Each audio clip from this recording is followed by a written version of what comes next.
The only people who don't want to disclose the truth are people with something to hide. Wayne Allen Root, a former Libertarian vice presidential nominee, the author of The Conscience of a Libertarian.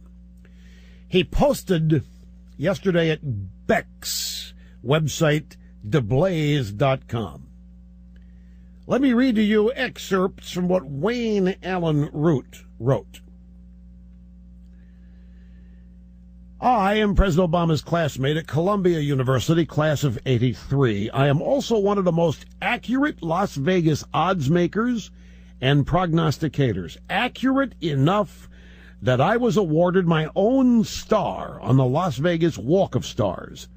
And I smell something rotten in Denmark. Obama has a big skeleton in his closet, his college records. Call it gut instinct. My gut is almost always right.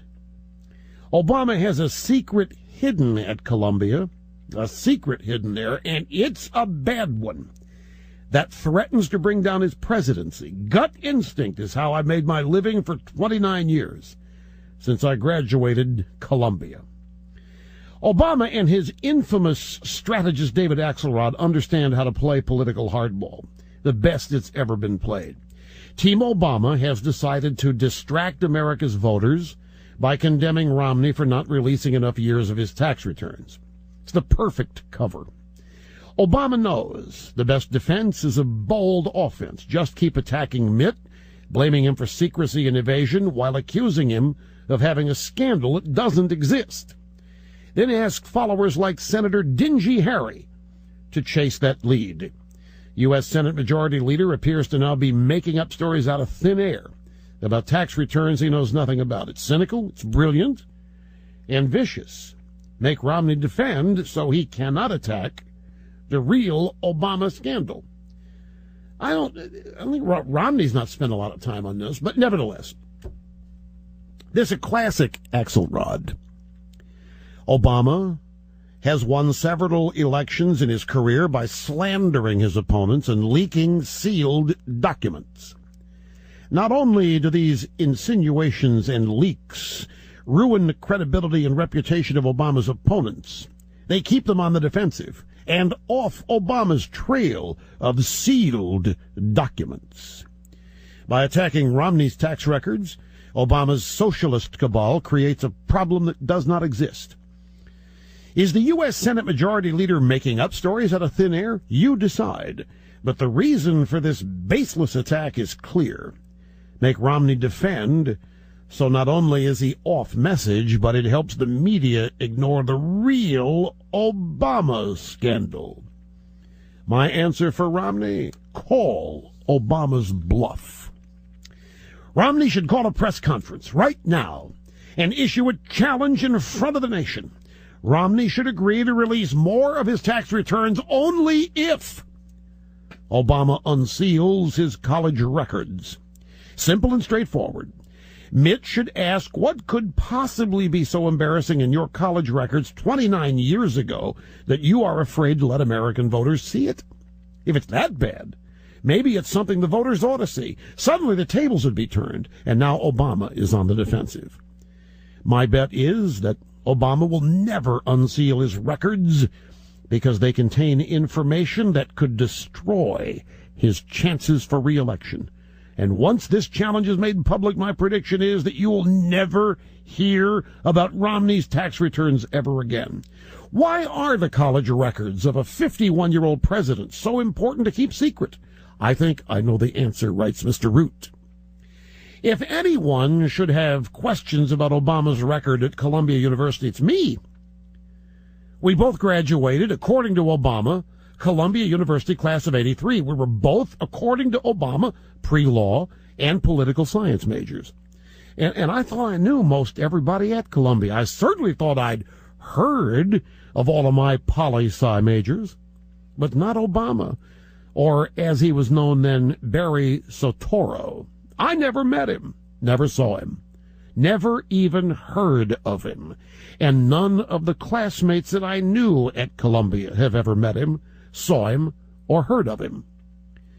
But don't take my word for it. The Wall Street Journal reported in 2008 that Fox News randomly called 400 of our college Columbia classmates and never found one who had ever met Obama.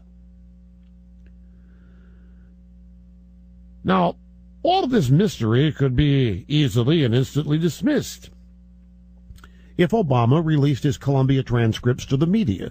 But even after serving as president for 3.5 years, he refuses to unseal his college records. Shouldn't the media be as relentless in pursuit of Obama's records as Romney's? Shouldn't they be digging into Obama's past beyond what he has written about himself with the same boundless enthusiasm as Romney's? The first question I'd ask is, if you had great grades, why would you seal your records? So let's assume Obama got poor grades. Why not release the records? I mean, he's president of the free world, for God's sakes.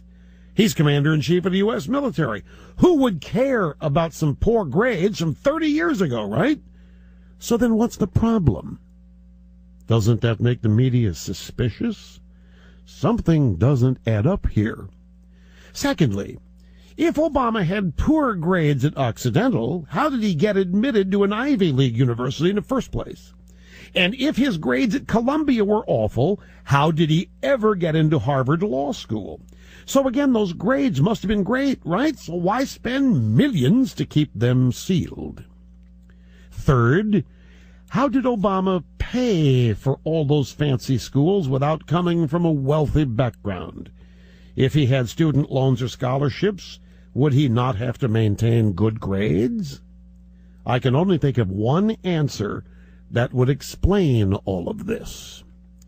Here is my gut belief, and this again, Wayne Allen Root. My gut belief is that Obama got a leg up by being admitted to both Occidental and Columbia as a foreign exchange student. He was raised as a young boy in Indonesia. But did his mother ever change him back to a U.S. citizen? When he returned to live with his grandparents in Hawaii, or as he neared college age, preparing to apply, did he ever change his citizenship back? I'm betting not. If you could unseal Obama's Columbia University records, I believe you'd find it A, he rarely attended class, B, his grades were not those typical of what we understand it takes to get into Harvard Law, C, he attended Columbia as a foreign exchange student, D, he paid little for either undergraduate college or Harvard Law School because of foreign aid and scholarships given to a poor foreign student like this Barry Sortoro from Indonesia. Now, if you think I'm fishing, then go out and prove me wrong. Open up your records, Mr. President. What are you afraid of? It's okay for the U.S. Senate Majority Leader, Harry Reid, to go on a fishing expedition about Romney's taxes, even though he knows absolutely nothing about them, nor will he even release his own. Well, if that's true, then I think I can do the same thing. But as Obama's Columbia class of '83 classmate, at least I have more standing to make educated guesses. It's time for Romney to go on the attack and call Obama's bluff. Wayne Allen Root, writing yesterday, not for the first time, by the way. The only people who don't want to disclose the truth are people with something to hide.